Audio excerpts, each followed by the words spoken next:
안녕하세요, 워치 매거진입니다. 오늘은 롤렉스 매니아라면 한 번쯤은 들어본 폴 뉴먼의 데이토나에 대해서 이야기하는 시간을 가져보겠습니다. 한국의 자동차 시장이 빈티지나 튜닝카보다 신형 모델 출시에 많은 관심을 가지는 것처럼 한국의 시계 시장도 폴 뉴먼의 데이토나, 밀리테리 서브마리너 같은 빈티지 시장보다 신형 세라토나나 GMT 마스터2에만 관심이 있는 것이 사실입니다. 언젠가 뉴욕이나 홍콩 필립스 경매에서 한국인이 당당하게 전설적인 빈티지 시계를 300억에 낙찰받는 그날을 상상하며 제작해봅니다. 그럼 출발하도록 하겠습니다. 1번, 폴 뉴먼은 누구인가? 푸른 눈을 한 헐리우드의 신사 폴 레널드 뉴먼은 1925년 오하이오주의 쉐이커 하이츠라는 현재에도 인구가 3만 명이 채 되지 않는 작은 도시에서 태어났습니다. 그는 말론 브란도, 제임스 딘과 함께 미국의 50년대 청년 문화를 주도했던 슈퍼스타였습니다. 말론 브란도와 제임스 딘이 야성적인 바나나 이미지였다면 폴 뉴먼은 차도남적인 바나나였습니다. 한국에서는 표리국장의 상관 피어슨 사무총장님이신 로버트 레드포드와 호흡을 맞췄던 내일 향해 사라와 스팅이 연달아 데이트를 기록하면서 한국인이 사랑하는 할리우드 배우로 단숨에 등극했었습니다. 참고로 그 당시 로버트 레드포드는 풋내기 신인 배우였습니다. 폴 뉴먼을 논하기 위해서는 그가 출연했던 수많은 영화와 그가 수상한 아카데미 주연상만으로는 많이 부족합니다. 영화 속의 이미지와 다르게 실제로 그는 검소하고 친절한 이웃 잘생긴 아저씨였으며 좋은 아버지이자 남편이었습니다. 말론 브란도가 수많은 여성 편력과 함께 슬하에 17명의 자식을 두며 영화 같은 삶을 살았던 반면에 폴 뉴먼은 젊은 무명 시절에 잠깐 동안의 짧은 결혼 생활을 마친 뒤 재혼한 두 번째 아내 조앤 우드워드와 1958년 결혼한 이후 2008년 폐암으로 사망할 때까지 단 한 번의 스캔들도 없이 행복한 가정생활을 이어갔습니다. 그가 1982년에 세운 뉴먼스 오운이라는 식품회사는 설립 이후 지금까지 2억 달러 이상을 아동복지나 빈민구제 활동에 기부했으며 이러한 명성으로 인해서 생긴 수많은 정치계의 러브콜을 끝까지 나는 인내심도 자격도 없다며 평생을 거절한 득도의 반열에 오른 인간상이었습니다. 그는 또 영화배우 외에도 프로레이서로도 유명합니다.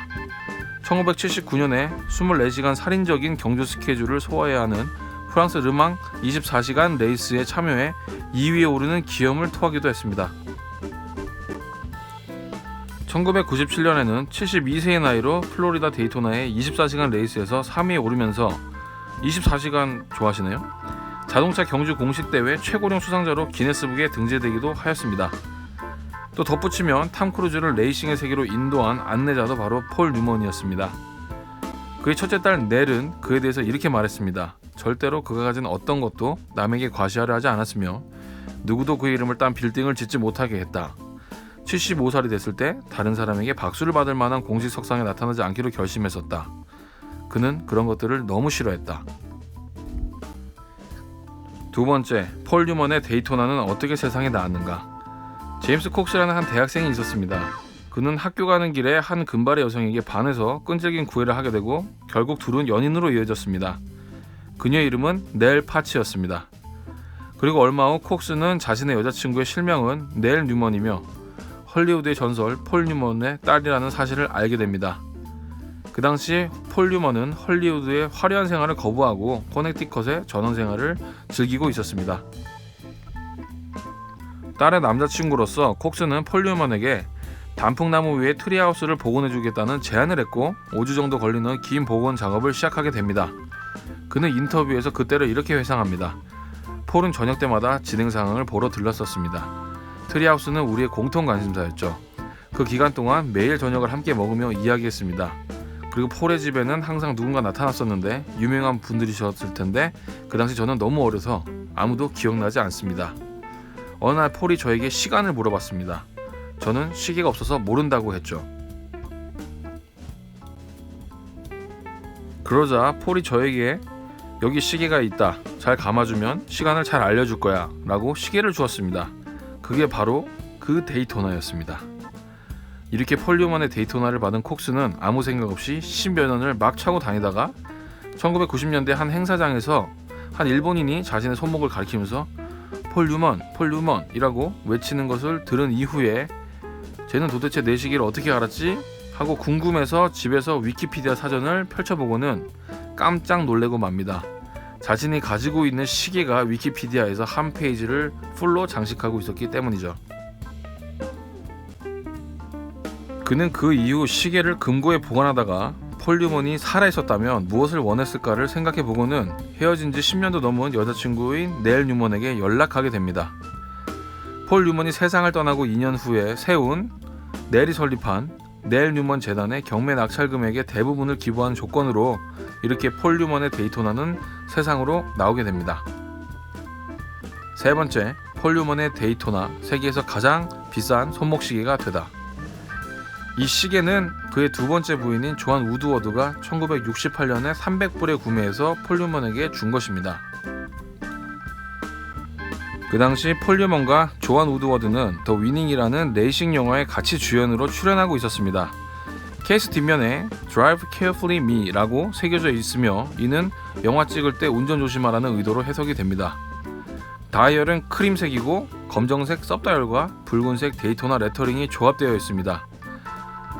크림색 다이얼, 검정색 섭다이얼, 붉은색 데이토나 레터링, 이 세 가지 요소는 폴 뉴먼 데이토나의 핵심입니다. 암기사항이죠? 이 전설의 아이템이 등장했을 때 경매장은 완전 흥분의 도가니였습니다. 경매는 100만 불부터 시작했는데 시작하자마자 몇 초에 누군가가 시작가의 10배인 1000만 불을 바로 입찰했고 그 이후부터 50만 불 단위의 추가 입찰이 진행되었습니다. 30분의 추가적인 입찰 끝에 결국에 1550만 불에 낙찰이 되었고 낙찰자의 프리미엄까지 합산해서 총 1775만 불의 경매는 막을 내렸습니다.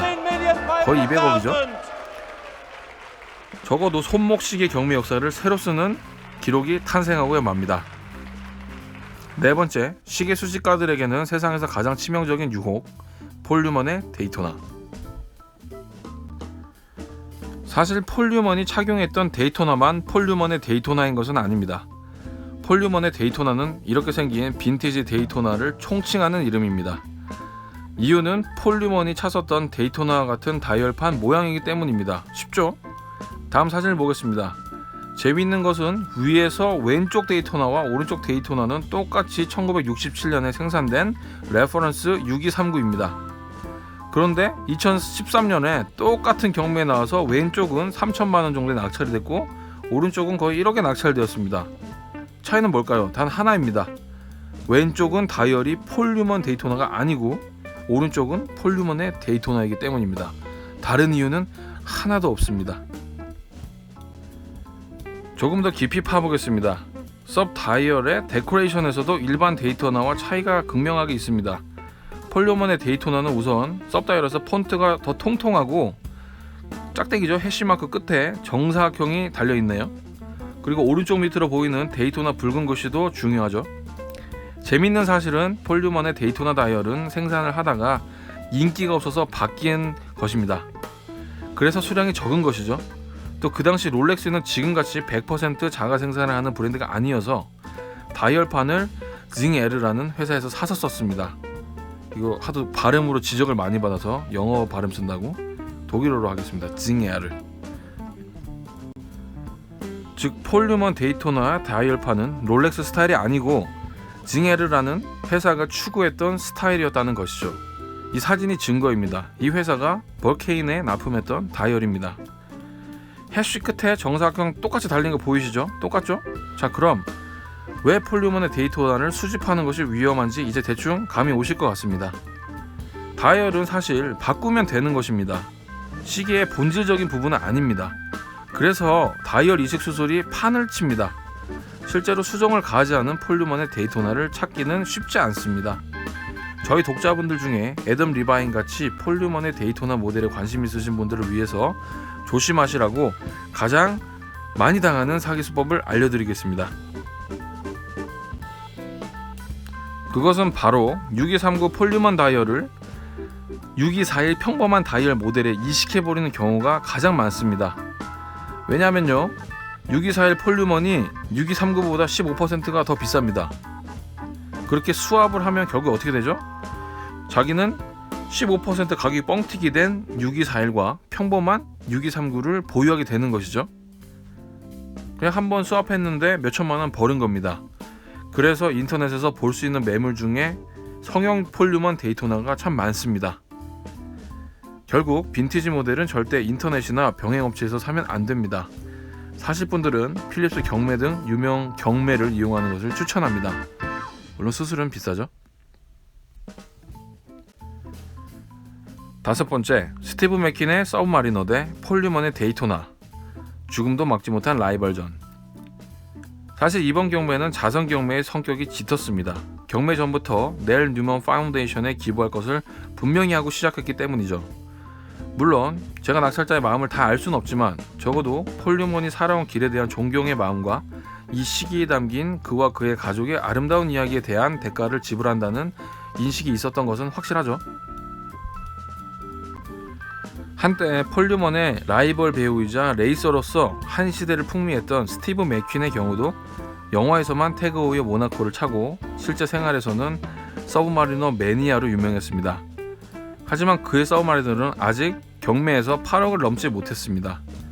그가 객관적으로 폴 뉴먼보다 덜 착한 인생을 살아서일까요? 절대 아니죠. 그렇게 치면 요절한 제임스 딘은 한 게 뭐가 있다고 그 짜잘한 소품들이 몇십억의 낙찰이 되겠습니까? 스티브 맥킨의 서브마리너에도 그만의 이야기가 담겨진다면 다시 한번 폴 뉴먼과의 라이벌전을 기대해 볼 수 있다고 생각합니다.